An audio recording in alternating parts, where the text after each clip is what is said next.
I think our material for discussion this week was excellent, looking at the possible sins in terms of anxiety, frustration, and discontentment.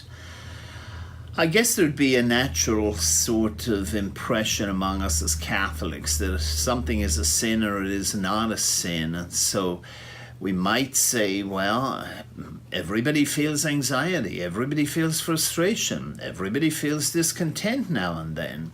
And so we might be inclined to dismiss them and say, well, they can't be a sin then. But the reality, the deeper reality that we're looking at in this study is that when we move them to an extreme, these could be sins indeed. When I become overly anxious and forget about reliance on God and trust in Him, and when my frustration goes to such an extent that I block out all help from others and just remain frustrated, or when I become so discontent with my lot that I block out God and help from other people, that may be a sin. That can really be problematic for us. This week we are focusing on two sins, pride and selfishness. Now these are subtle and challenging because most of us have grown up with the sense of being encouraged to be prideful. We've been encouraged to have pride in yourself, pride in your family, pride in your work, pride in your country. And so when we move into this area of sin, that can be a little complicated for us. Same with selfishness. You know, there's some very important ingredients that Jesus teaches us in the gospel to love your neighbor as yourself. There's an intimation in there that you do love yourself.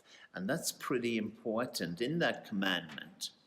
So it's best, again, to see it all on a continuum, to see pride on a continuum, and to see selfishness on a continuum.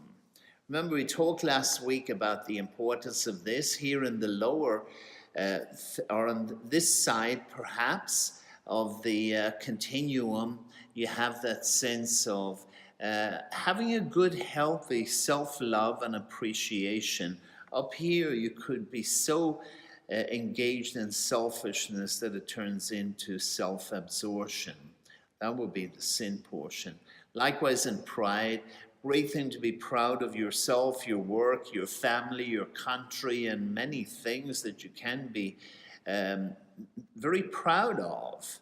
But conversely, when that pride becomes judgment, when it becomes moral self-righteousness or correct doctrine or pride of achievement or pride of having an independent spirit, maybe that's when it becomes a sin and it really blocks God out in our lives.